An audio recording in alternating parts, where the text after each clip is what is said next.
The following content is provided under a Creative Commons license.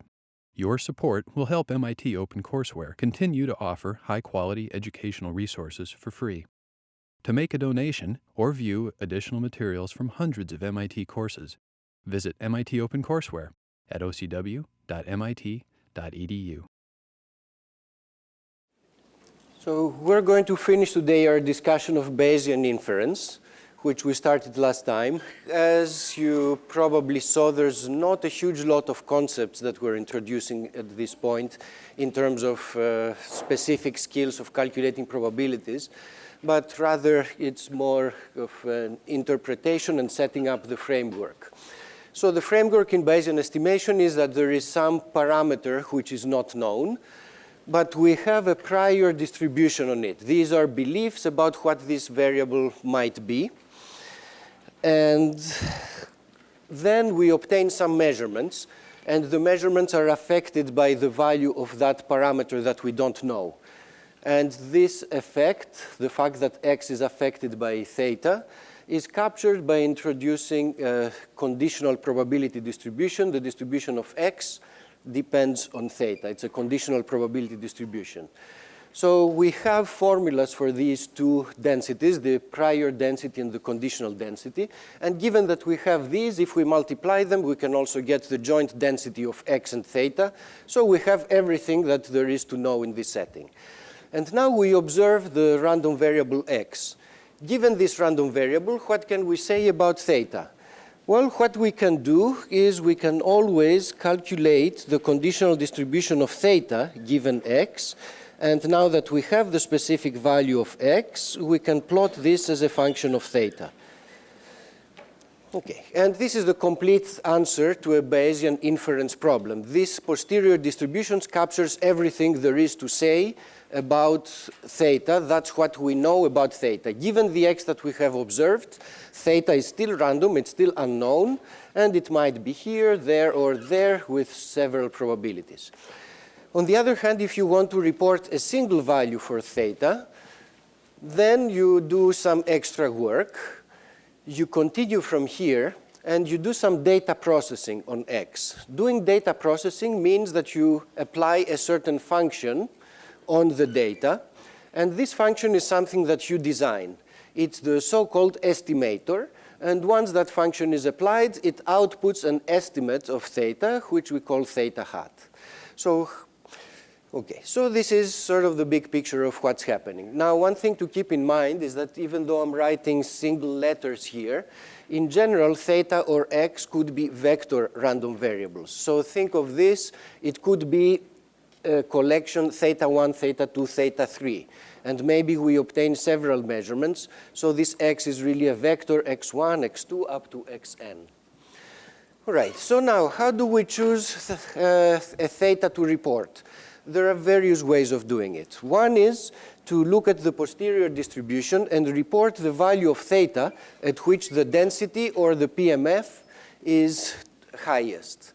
This is called the maximum a posteriori probability estimate. So we pick a value of theta for which the posterior is maximum and we report it. An alternative way is to try to be optimal with respect to a mean squared error. So what is this? If we have a specific estimator g, this is the estimate it's going to produce. This is the true value of theta, so this is our estimation error. We look at the square of the estimation error and look at the average value. We would like this squared estimation error to be as small as possible. How can we design our estimator g to make that error as small as possible? It turns out that the answer is to produce as an estimate the conditional expectation of theta given x. So the conditional expectation is the best estimate that you could produce if your objective is to keep the mean squared error as small as possible. So this statement here is a statement of what happens on the average over all thetas and all x's that may happen in our experiment. Actually, the conditional expectation as an estimator has an even stronger property. Not only it's optimal on the average, but it's also optimal given that you have made a specific observation. no matter what you observe. Let's say you observe the specific value for the random variable x. After that point, if you're asked to produce a best estimate theta hat that minimizes this mean squared error, your best estimate would be the conditional expectation given the specific value that you have observed. These two statements say almost the same thing, but this one is a bit stronger. This one tells you no matter what specific x happens, the conditional expectation is the best estimate. This one tells you on the average over all x's that may happen, the conditional expectation is the best estimator. Now, this is really a consequence of this. If the conditional expectation is best for any specific x, then it's the best one even when x is left random and you are averaging your error over all possible x's. Okay, so now that we know what is the optimal way of producing an estimate, let's do a simple example to see how things work out. So we start with an unknown random variable, theta, which is uniformly distributed between 4 and 10. And then we have an observation model that tells us that given the value of theta, x is going to be a random variable that ranges between theta minus 1 and theta plus 1. So think of x as a noisy measurement of theta plus some noise, which is between minus 1 and plus 1. So really the model that we are using here is that x is equal to theta plus u, where u is uniform on minus 1 and plus 1. So we have the true value of theta, but x could be theta minus 1, or it could be all the way up to theta plus 1. And x is uniformly distributed on that interval. That's the same as saying that u is uniformly distributed over this interval. So now we have all the information that we need. We can construct the joint density. And the joint density is, of course, the prior density times the conditional density. We got both of these. Both of these are constants. So the joint density is also going to be a constant, 1/6 times 1/2. This is 1 over 12. But it is a constant not everywhere, only on the range of possible x's and thetas. So theta can take any value between 4 and 10. So these are the values of theta. And for any given value of theta, x can take values from theta minus 1 up to theta plus 1. So here, if you can imagine a line that goes with slope 1, and then theta x can take that value of theta plus or minus 1.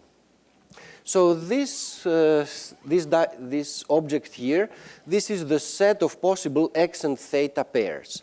So the density is equal to 1 over 12 over this set, and it's 0 everywhere else. So outside here, the density is 0. The density only applies at that point.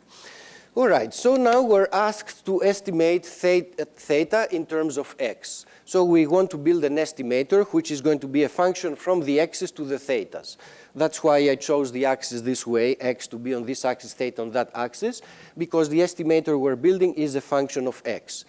Based on the observation that we obtained, we want to estimate theta. So we know that the optimal estimator is the conditional expectation given the value of x. So what is the conditional expectation? If you fix a particular value of x, let's say in this range, so this is our x, then what do we know about theta? We know that theta lies in this range. Theta can only be somewhere between those two values. And what kind of distribution does theta have? What is the conditional distribution of theta given x? Well, remember how we build conditional distributions from joint distributions? The conditional distribution is just a section of the joint distribution applied to the place where we're conditioning. So the joint is constant, so the conditional is also going to be a constant density over this interval. So the posterior distribution of theta is uniform over this interval. So if the posterior of theta is uniform over that interval, the expected value of theta is going to be the midpoint of that interval. So the estimate which you report, if you observe that theta, is going to be this particular point here. It's the midpoint. The same argument goes through even if you obtain an x somewhere here. Given this x, theta can take a value between these two values. Theta is going to have a uniform distribution over this interval, and the conditional expectation of theta given x is going to be the midpoint of that interval. So now if we plot our estimator by tracing midpoints in this diagram, what you're going to obtain is a curve that goes, it starts like this, then it changes slope so that it keeps track of the midpoint, and then it goes like that again. So this blue curve here is our g of x, which is the conditional expectation of theta given that x is equal to little x. So it's a curve. Because it consists of, in our example, it consists of 3 straight segments, but overall it's nonlinear. It's not a single line through this diagram. And that's how things are in general. G of x, our optimal estimate, has no reason to be a linear function of x. In general, it's going to be some complicated curve. Okay, so how good is our estimate?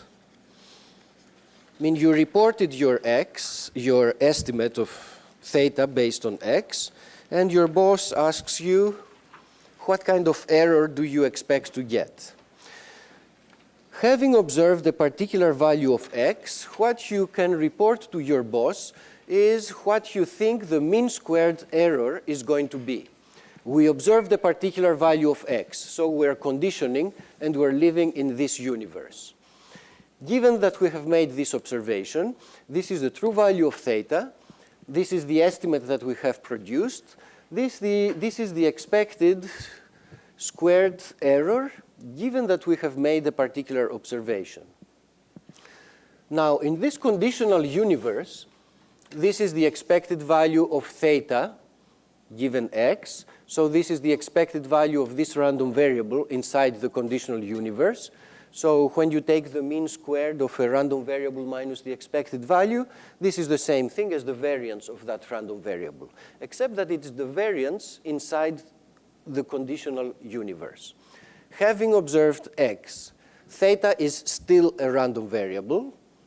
It's distributed according to the posterior distribution. Since it's a random variable, it has a variance, and that variance is our mean squared error.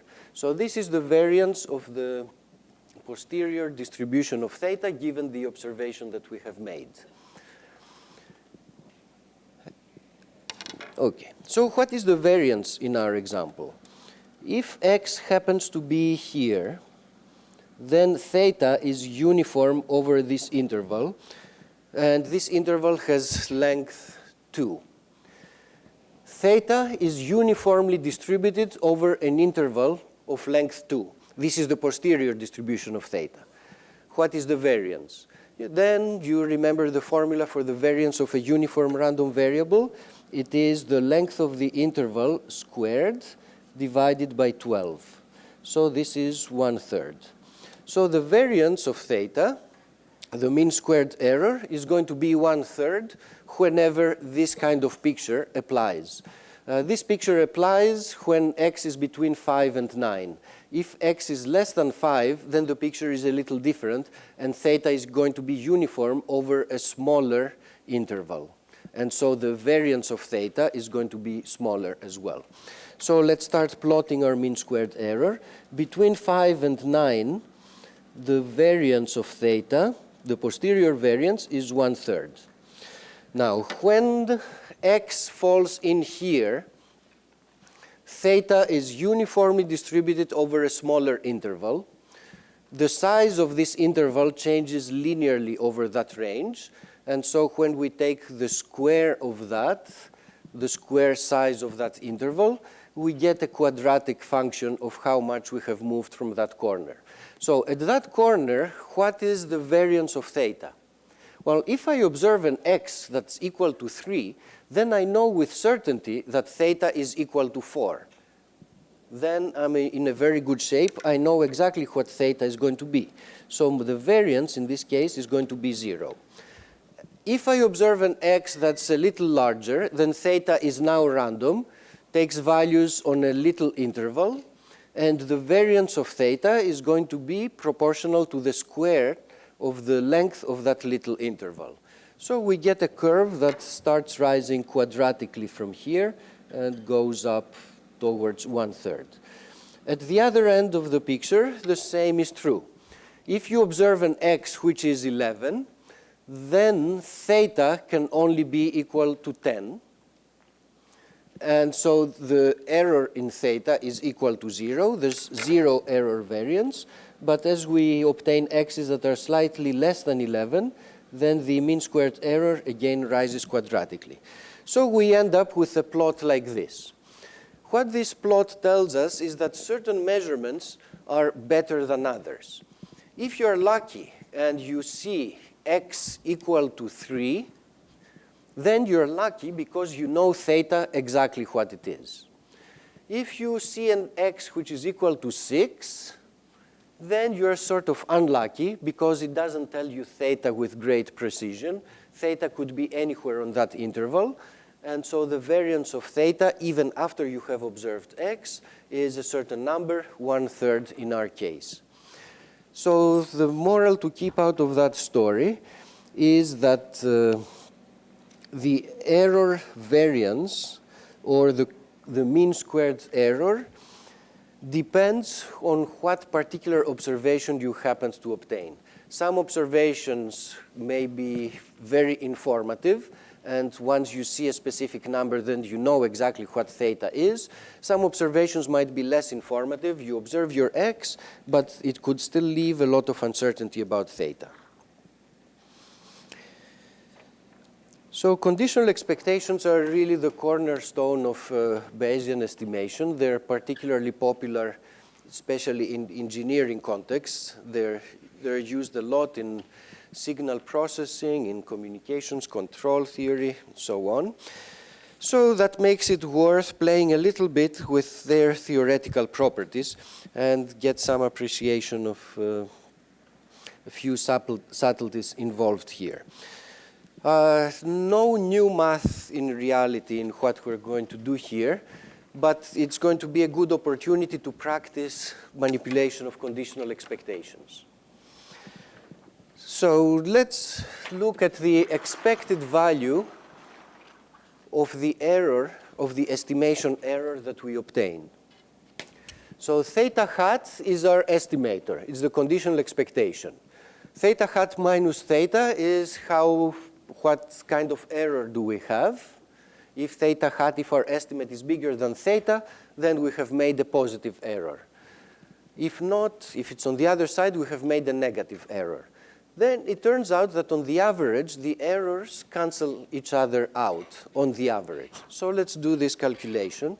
Let's calculate the expected value of the error given x. Now, by definition, the error is expected value of theta hat minus theta given x. We use linearity of expectations to break it up as expected value of theta hat given x minus expected value of theta given x. And now what? Our estimate is made on the basis of the data, of the x's. If I tell you x, then you know what theta hat is. Remember that the conditional expectation is a random variable which is a function of the random variable on which you're conditioning on. If you know x, then you know the conditional expectation given x. You know what theta hat is going to be. So theta hat is a function of x. If it's a function of x, then once I tell you x, you know what theta hat is going to be. So this conditional expectation is going to be theta hat itself. Here, this is just by definition theta hat, and so we get equality to 0. So what we have proved is that the conditional, no matter what I have observed, and given that I have observed something, on the average, my error is going to be 0. This is a statement involving equality of random variables. Remember that conditional expectations are random variables because they depend on the thing you're conditioning on. 0 is sort of a trivial random variable. This tells you that this random variable is identically equal to the 0 random variable. More specifically, it tells you that no matter what value for x you observe, the conditional expectation of the error is going to be 0. And this takes us to this statement here, which is an equality between numbers. No matter what specific value for capital X you have observed, your error on the average is going to be equal to 0. So this is a less abstract version of this statement. This is an equality between two numbers. It's true for every value of X, so it's true for in terms of this random variable being equal to that random variable. Because remember, according to our definition, this random variable is the random variable that takes this specific value when capital X happens to be equal to little x. Now, this doesn't mean that your error is 0. It only means that your error is as likely in some sense to fall on the positive side as to fall on the negative side. So sometimes your error will be positive, sometimes negative, and on the average, these things cancel out and give you a 0 on the average.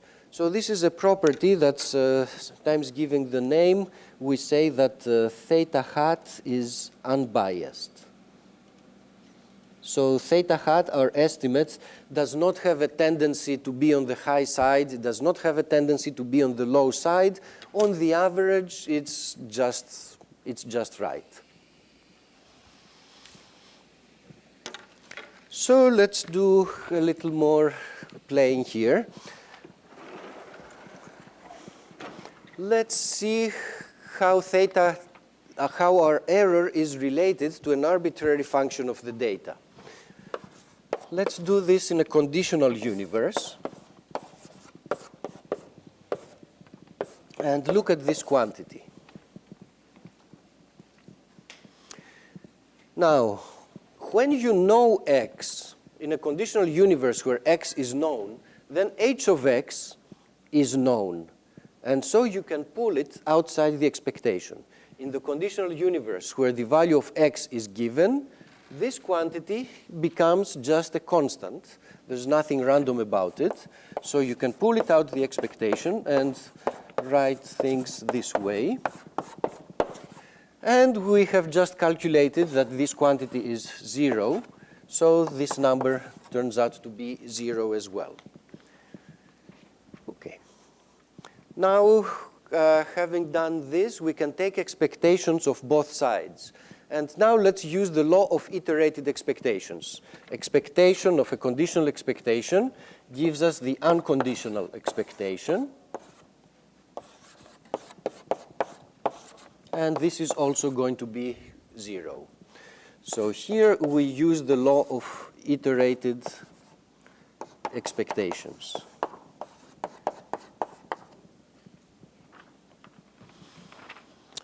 Okay.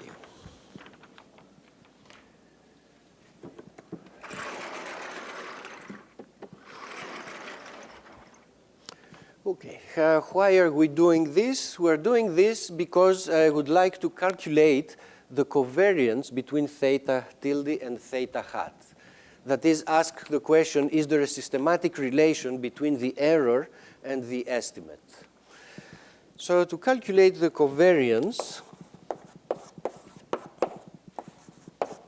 we use the property that we can calculate its covariances by calculating the expected value of the product minus the product of the expected values.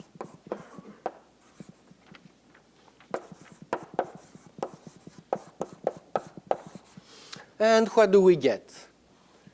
This is 0 because of what we just proved. And this is 0 because of what we proved earlier, that the expected value of the error is equal to 0. So the covariance between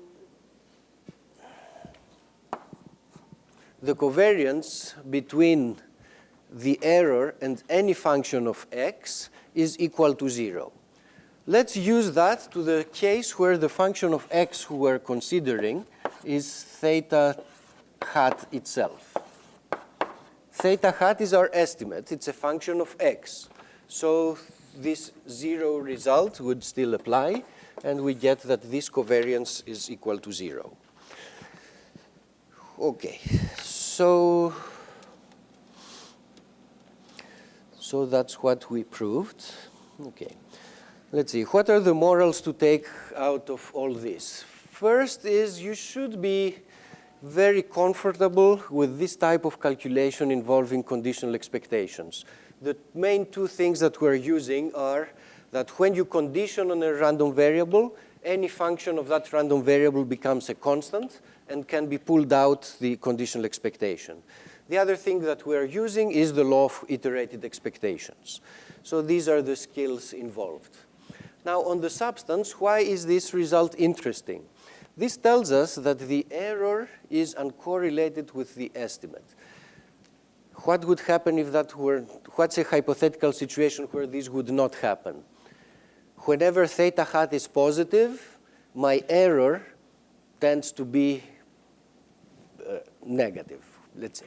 Suppose that whenever theta hat is big, then you say, oh, my estimate is too big. Maybe the true theta is on the lower side, so I expect my error to be negative. That would be a situation that would violate this condition. This condition tells you that no matter what theta hat is, you don't expect your error to be on the positive side or on the negative side. Your error will still be 0 on the average. So if you obtain a very high estimate, this is no reason for you to suspect that the true theta is lower than your estimate. If you suspected that the true theta was lower than your estimate, you should have changed your theta hat. Right? If you make an estimate, and after obtaining that estimate, you say, I think my estimate is too big, and so the error is negative. If you thought that way, then that means that your estimate is not the optimal one, that your estimate should have been corrected to be smaller. So, and that would mean that there's a better estimate than the one you used, but the estimate that we are using here is the optimal one in terms of mean squared error. There's no way of improving it, and this is really captured in that statement. That is, knowing theta hat doesn't give you a lot of information about the error and gives you, therefore, no reason to adjust your estimate from what it was. Finally, a consequence of all this. This is the definition of the error. Send theta to this side, send theta tilde to that side, you get this relation. The true parameter is composed of two quantities, the estimate and then the error that I got with a minus sign. These two quantities are uncorrelated with each other. Their covariance is 0, and therefore the variance of this is the sum of the variances of these two quantities. So what's an interpretation of this equality? There is some inherent randomness in the random variable theta that we're trying to estimate. Theta hat tries to estimate it, tries to get close to it, and this, if theta hat always stays close to theta, since theta is random, theta hat must also be quite random, so it has uncertainty in it. And the more uncertain theta hat is, the more it moves together with theta, so the more uncertainty it removes from theta. And this is the remaining uncertainty in theta, the uncertainty that's left after we've done our estimation. So ideally, to have a small error, we want this quantity to be small, which is the same as saying that this quantity should be big. In the ideal case, theta hat is the same as theta. That's the best we could hope for. That corresponds to 0 error, and all the variance, all the uncertainty in theta is absorbed by the uncertainty in theta hat. Interestingly, this relation here is just another variation of the law of total variance that we have seen at some point in the past. I will skip that derivation, but it's an interesting fact, and it can give you an alternative interpretation of the law of total variance. Okay, so now let's return to our example. In our example, we obtained the optimal estimator, and we saw that it was a nonlinear curve, something like this. I'm exaggerating the corner a little bit to show that it's nonlinear. This is the optimal estimator. It's a nonlinear function of x, which means nonlinear generally means complicated.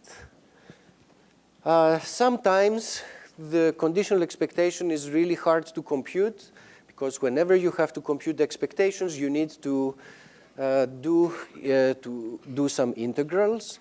And if you have many random variables involved, it might correspond to a multidimensional integration.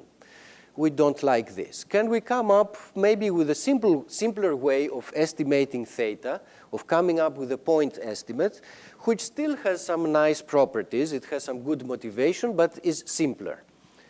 What does simpler mean? Perhaps linear. Let's put ourselves in a straitjacket and restrict ourselves to estimators that are of this form.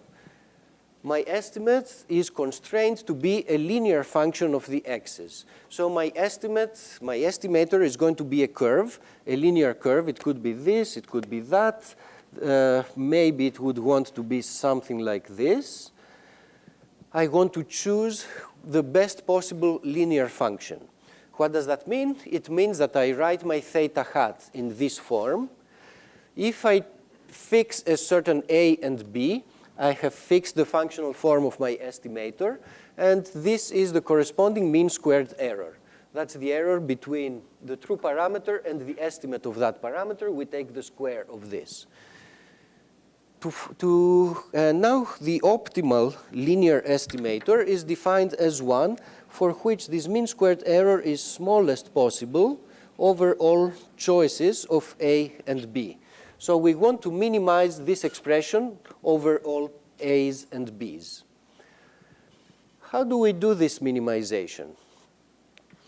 Well, this is a square. You can expand it, write down all the terms in the expansion of the square. So you're going to get a term, expected value of theta squared. You're going to get another term, a squared, expected value of x squared, another term which is b squared, and then you're going to get various cross terms. What you obtain, or what you have here, is really a quadratic function of a and b. So think of this quantity that we're minimizing as some function h of a and b, and it happens to be quadratic. How do we minimize a quadratic function? We set the derivative of this function with respect to a and b to 0, and then do the algebra. After you do the algebra, you find that the best choice for a is this one. So this is the coefficient next to x. This is the optimal a. And the optimal b corresponds of the constant terms. So this term and this times that together are the optimal choices of b. So the algebra itself is not very interesting. What is really interesting is the nature of the result that we get here. If we were to plot the result on this particular example, you would get a curve that's sort of something like this. Sort of it goes through the middle of this diagram and is a little slanted. In this example, x and theta are positively correlated. bigger values of x generally correspond to bigger values of theta. So in this example, the covariance between x and theta is positive. And so our estimate it can be interpreted in the following way. The expected value of theta is the estimate that you would come up with if you didn't have any information about theta. If you don't make any observations, this is the best way of estimating theta. But I have made an observation, x, and I need to take it into account. I look at this difference, which is the piece of news contained in x. That's what x should be on the average. If I observe an x which is bigger than what I expected it to be, and since x with theta are positively correlated, this tells me that theta should also be bigger than its average value. Whenever I see an x that's larger than its average value, this gives me an indication that theta should also probably be larger than its average value. And so I'm taking that difference and multiplying it by a positive coefficient. And that's what gives me a curve here that has a positive slope. So this increment, the new information contained in x as compared to the average value we expected a priori, that increment allows us to make a correction to our prior estimate of theta. And the amount of that correction is guided by the covariance of x with theta. If the covariance of x with theta were 0, that would mean there's no systematic relation between the two. And in that case, obtaining some information from x doesn't give us a guide as to how to change the estimate of theta. If that were 0, we would just stay with this particular estimate. We're not able to make a correction. But when there's a non-zero covariance between x and theta, that covariance works as a guide for us to obtain a better estimate of theta. How about the resulting mean squared error? In this context, it turns out that there's a very nice formula for the mean squared error obtained from the best linear estimate. What's the story here? The mean squared error that we have has something to do with the variance of the original random variable. The more uncertain our original random variable is, the more error we're going to make. On the other hand, when the two variables are correlated, we exploit that correlation to improve our estimate. And the bigger that correlation is, this rho here is the correlation coefficient between the two random variables. When this correlation coefficient is larger, this factor here becomes smaller, and our mean squared error becomes smaller. So think of the two extreme cases. One extreme case is when rho is equal to 1. So x and theta are perfectly correlated. When they're perfectly correlated, once I know x, then I also know theta. And the two random variables are linearly related. In that case, my estimate is right on the target, and the mean squared error is going to be 0. The other extreme case is if rho is equal to 0. The two random variables are uncorrelated. In that case, the measurement does not help me estimate theta, and the uncertainty that's left, the mean squared error, is just the original variance of theta. So the uncertainty in theta does not get reduced. So moral, the estimation error is a reduced version of the original amount of uncertainty in the random variable theta. And the larger the correlation between those two random variables, the better we can remove uncertainty from the original random variable. I didn't derive this formula, but it's just a matter of algebraic manipulations. We have a formula for theta hat, subtract theta from that formula, take square, take expectations, and do a few lines of algebra that you can read in the text, and you end up with this really neat and clean formula. Now, I mentioned in the beginning of the lecture that we can do inference with theta and x's not just being single numbers, but they could be vector random variables. So for example, we might have multiple data that give us information about x. This discussion here, there are no vectors here. So this discussion was for the case where theta and x were just scalar, one-dimensional quantities. What do we do if we have multiple data? Suppose that theta is still a scalar, it's one-dimensional, but we make several observations. And on the basis of these observations, we want to estimate theta.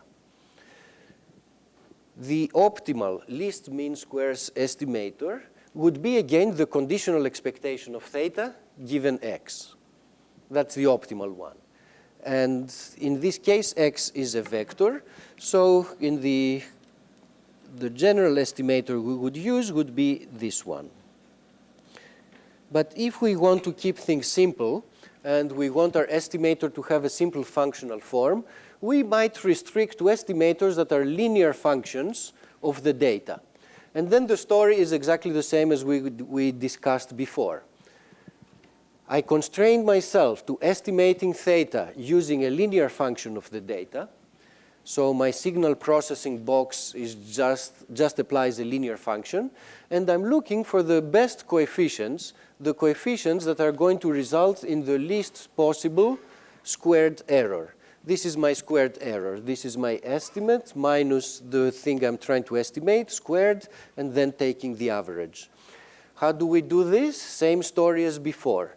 This quantity, the x's and the thetas get averaged out because we have an expectation. Whatever is left is just a function of the coefficients of the a's and of b. As before, it turns out to be a quadratic function.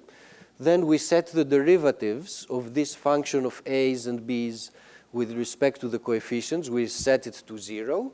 And this gives us a system of linear equations. It's a system of linear equations that's satisfied by those coefficients. It's a linear system because this is a quadratic function of those coefficients.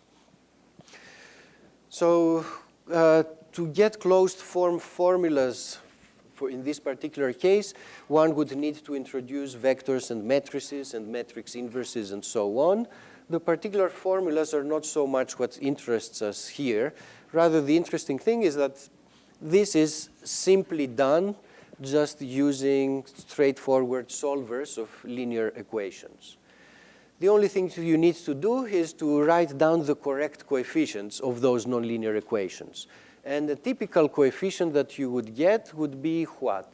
Let's say a typical coefficient would be, let's take a typical term of this quadratic when you expand it. You're going to get a term such as a1x1 times a2x2. When you take expectations, you're left with a1, a2 times expected value of x1, x2. So a typical, okay, so this would be, it would involve terms such as a1 squared, expected value of x1 squared. You would get terms such as a1, a2, expected value of x1, x2, and lots of other terms here. You would have a 2.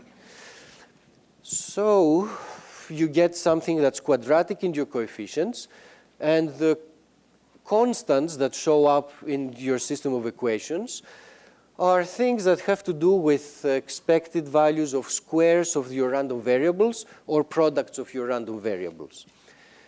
To write down numerical values for these, the only thing you need to know are the means and variances of your random variables. If you know the mean and variance, then you know what this thing is. And if you know the covariances as well, then you know what this thing is. So in order to find the optimal linear estimator in the case of multiple data, you do not need to know the entire probability distribution of the random variables that are involved. You only need to know your means and covariances. These are the only quantities that affect the construction of your optimal estimator. We could see this already in this formula. The form of my optimal estimator is completely determined once I know the means, variance, and covariance of the random variables in my model. I do not need to know the the detailed distribution of the random variables that are involved here.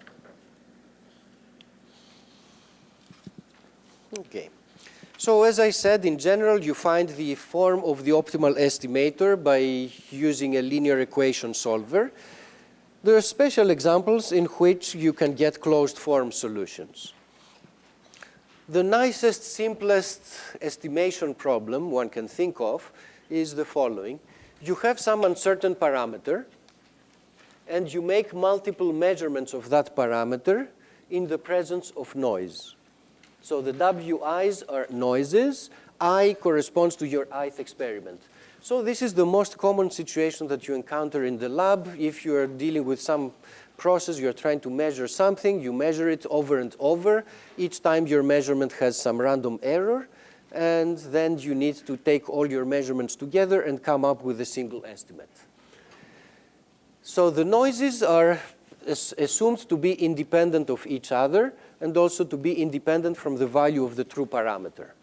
Without loss of generality, we can assume that the noises have zero mean, and they have some variances that we assume to be known. Theta itself has a prior distribution with a certain mean and a certain variance. So the form of the optimal linear estimator is really nice. Well, maybe you cannot see it right away because this looks messy, but what is it really? It's a linear combination of the x's and the prior mean, and it's actually a weighted average of the x's and the prior mean. Here we collect all the coefficients that we have at the top, so the whole thing is basically a weighted average. This is the 1 over sigma I squared is the weight that we give to xi, and in the denominator we have the sum of all the weights.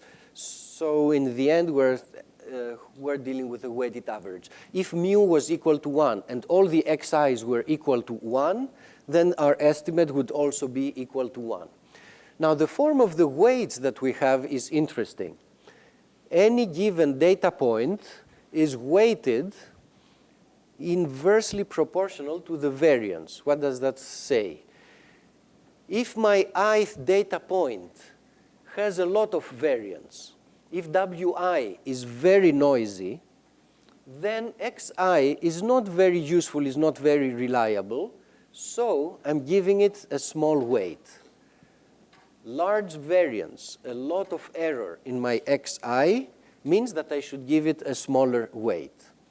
If two data points have the same variance, they're of comparable quality, then I'm going to give them equal weight.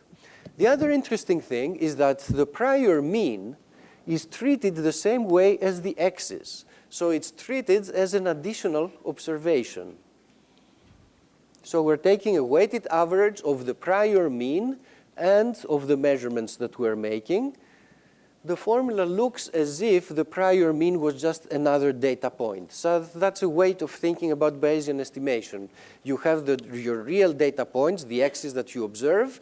You also had some prior information. This plays a role similar to a data point. Interesting note that if all random variables are normal in this model, this optimal linear estimator happens to be also the conditional expectation. That's a nice thing about normal random variables, that conditional expectations turn out to be linear. So the optimal estimate and the optimal linear estimate turn out to be the same. And that gives us another interpretation of linear estimation. Linear estimation is essentially the same as pretending that all random variables are normal. So that's sort of a side point. Now, I'd like to close with a comment. You do your measurements and you estimate theta on the basis of x. Suppose that instead you have a measuring device that measures x cubed instead of measuring x, and you want to estimate theta. Are you going to get a different estimate? Well, x and x cubed contain the same information. Telling you x is the same as telling you the value of x cubed. So the posterior distribution of theta given x is the same as the posterior distribution of theta given x cubed. And so the means of these posterior distributions are going to be the same. So doing transformations to your data does not matter if you're doing optimal least squares estimation. On the other hand, if you restrict yourself to doing linear estimation, then using a linear function of x is not the same as using a linear function of x cubed. So this is a linear estimator, but where the data are the x cubes, and we have a linear function of the data. So this means that when you're using linear estimation, you have some choices to make. Linear on what? Sometimes you want to plot your data on an ordinary scale and try to plot a line through them. Sometimes you plot your data on a logarithmic scale and try to plot a line through them. Which scale is the appropriate one? Here it would be a cubic scale. And you have to think about your particular model to decide which version would be a more appropriate one. Finally, when we have multiple data, sometimes these multiple data might contain the same information. So x is one data point, x squared is another data point, x cubed is another data point. The three of them contain the same information, but you can try to form a linear function of them, and then you obtain a linear estimator that has a more general form as a function of x. So if you want to estimate your theta as a cubic function of x, for example, you can set up a linear estimation model of this particular form and find the optimal coefficients, the a's and the b. All right, so the last slide just gives you the big picture of what's happening in Bayesian inference. It's for you to ponder. Basically, we talked about three possible estimation methods: maximum posteriori, where we mean squared error estimation, and linear mean squared error estimation, or least squares estimation. And there's a number of standard examples that you will be seeing over and over: recitation, tutorial, homework, and so on, perhaps on exams even, where we take some nice priors on some unknown parameter, we take some nice models for the noise or the observations, and then you need to work out posterior distributions and the various estimates and compare them.